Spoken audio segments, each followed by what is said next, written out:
I'll tell you what, folks, if you believed everything you read in the press, Manchester United will start next season with about 20 or 25 man squad of totally new players. Yesterday I made it absolutely now everybody can go. Everybody. They need to generate funds. Everybody's in the shop window. Then I hear the only two that definitely aren't in the shop window are Euro and Diallo. You just don't know what your earnings right. You just don't know where you're at with it, folks. You really don't. But what I'm also hearing yesterday is you've got Rashford being quoted by 2 or 3 teams. You've got Xerxes being quoted by 1 or 2. You've got Anthony being quoted by a couple. Everybody wants those players, but they don't want to sign them. They only want loan moves, and in each instance, they want United to help with the wages. And I'm thinking, what on earth's going on? We're in such a bad state of affairs. Everyone's got us by the old shorts and curlies. You know, but we just can't sell a player to save our lives. And we're looking at the squad again. I've done this before and I thought, well, who would I keep? I'll tell you who I'd keep, folks. You tell me who you would keep. And there's a couple of surprising inclusions there, one especially, and a couple of surprising omissions. I'll put the bins on for this because there's a good few players here. These are the ones I'd keep. I've got 6 that I'd keep. 6 out of 20 odd players, there's only 6. I mean, that's how bad I rate us at the moment. I'd keep Euro. The surprising one is Maguire. I just think in a 3-man defence there, I think he's well worth persevering with. I liked him at the weekend. I like him in a 3-man defence with 2 other centre-backs. Just a double centre-back, I'm not that keen on because his pace gets found out too much. But with one either side of him or a couple at one side of him, I think it works. So Maguire I'd keep. Ugarte definitely. Mainu definitely. Diallo definitely. And Bruno, especially if we can get the version of Bruno we had on Sunday, the one that isn't constantly diving, isn't waving his arms in the air, isn't having a pop at his fellow United players, and also isn't constantly haranguing the referee. If we get that version of Bruno, what a player. So they're the only 6 I'd definitely keep. The next rung down, the ones that I wouldn't mind keeping, but I couldn't honestly say they're fully fledged United players and should start every game. Greater squad players, but I'm not sure they should start every game as many of them are at the moment. The next run down would be both the fullbacks, Dalot and Mazraoui. I like Mazraoui because he can double as a fullback and also one of the 3 in defence there. Dalot's reasonably versatile. He can play either fullback, although he prefers one than the other. I don't think he's brilliant, but I don't think he's bad. There's a lot worse about. De Ligt, I would keep. Garnacho, I just hope they can turn him around. I mean, I want Garnacho in those top 6. He's someone I would rather have there than not, without a shadow of a doubt, if he could turn his life and form around. You know, if he could stop being the bane of his coach's life, and if he could realise you've got to work every time you pull on that red shirt, and you've really got to work up and down those wings, and you've got to put a shift in, I'd have Garnacho every day of every week. But I think he's too much Rashford-like, and I don't think he wants to do it. But if we can turn him around, definitely.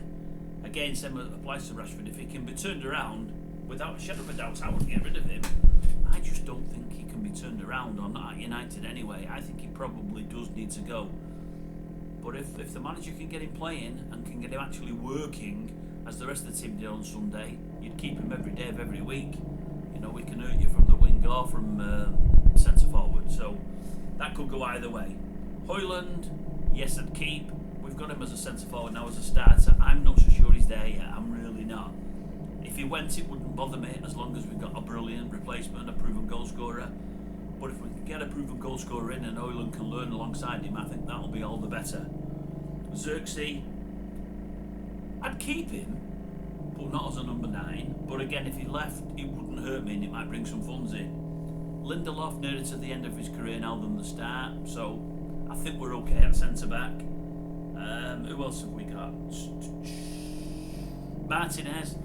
Well, up until about 3 or 4 weeks ago, I'd say Martinez was untouchable, and he played well on Sunday. But over the last few weeks, he's been shocking. He's been really, really poor. What I like about Martinez, and I've said it in the past, I think he can play in a three-man centre-backs.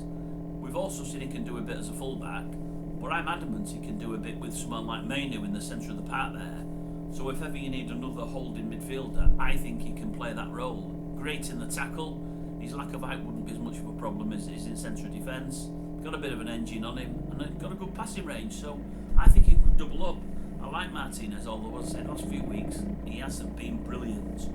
Mount, if we get the Mount of the early days of Chelsea, great, but we've not had that. In fact, we've never had him fit. It wouldn't bother me either way whether he came or went. The problem is we'll never get anywhere near our money back. And again, he's another boy on a big contract. Nobody's going to pay it. Sure, I wouldn't mind if he went because he's never ever playing. If we could get a fit Shaw and he could stay fit, you keep him every day of the week. I just don't think we can get him fit. I don't think he can stay fit. Malacia, either way, not the end of the world. Ones I definitely see the back of Ericsson, Casemiro, both too old, no legs anymore. Anthony, crap.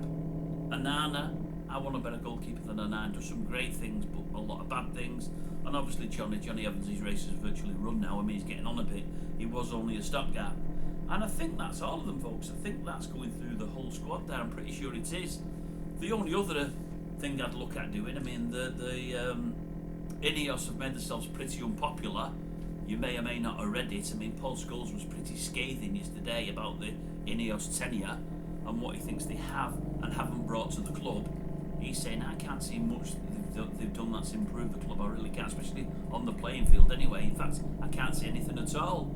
I think Scholes said, if rather than put those unsold tickets up, or the tickets on the marketplace, rather than put them up to 60 quid a pop, if they'd have dropped ticket prices throughout the club, that would have helped some fans. That would have been something positive, even though we're not doing anything on the field. That had developed a little bit, but he said, I just can't see that they've done anything. Well, being as how they've made many decisions, and in his eyes many wrong, and in many people's eyes, and they're not flavour of the month, I'd go all the way and make another decision that'll put them at loggerheads with lots of people. But I think it'd be one to the bettering of the team. Go and get Greenwood back from Marseille. That's what I do. I know he's contentious. I know we're never going to do it. I know he's completely gone now. I do know that. But oh my goodness, I maintain it, and I'll keep saying it till I'm blue in the face. Were Greenwood here for the next 6 months, within 6 months' time, if he didn't step out of line and trained well, we'd all be saying he is the best player in the club. Absolutely, no doubt, best player in the club. He can play on the wing, he can play through the middle, he's got ice in his veins when he's in front of goal, he's better than anything we've got at the club finishing wise, by a country mile. It's not even close. Nobody comes near him. But obviously, as I say, they're not going to get him back, but were they to make another bad decision, that'd be the one I'd vote for. I wouldn't mind that at all. Other than that, I can't think of much else. We just need some signings, and I don't know how we're going to get any signings without selling, but they are saying, I think Ericsson's almost certainly going to go. The news is that Casemiro's almost certainly bound for a place either next to Ronaldo or in one of the neighbouring teams to Ronaldo. Ronaldo's pushing his league very, very hard for Casemiro, so that looks like it's going to happen. Anthony now is relenting, and his agent is saying, well, he'd rather stay, but if he's got to go on loan, he's willing to do that to improve and to get himself in the shop window. Onana, I don't know what they're going to do with Onana. I heard 2-3 months ago they're looking at all the goalkeepers, but that's sort of cooled down now. I don't know if they're going to stick with him or not, but for all, he does some great things. As I say, he's just got too many mistakes in him for me. Much too many. So as I say, that's what we're looking at. For me, keeping 6. There's probably 20-25 people there, and I'd keep 6. That really shows how far we've fallen. It's little wonder we're struggling at the moment. But that said, it just shows what we can do with a bit of application and hard work, like we proved on Sunday. I'll leave that with you. Let me know who would you keep? Who would you get rid of? Am I miles off the mark, or am I anywhere near? Let me know.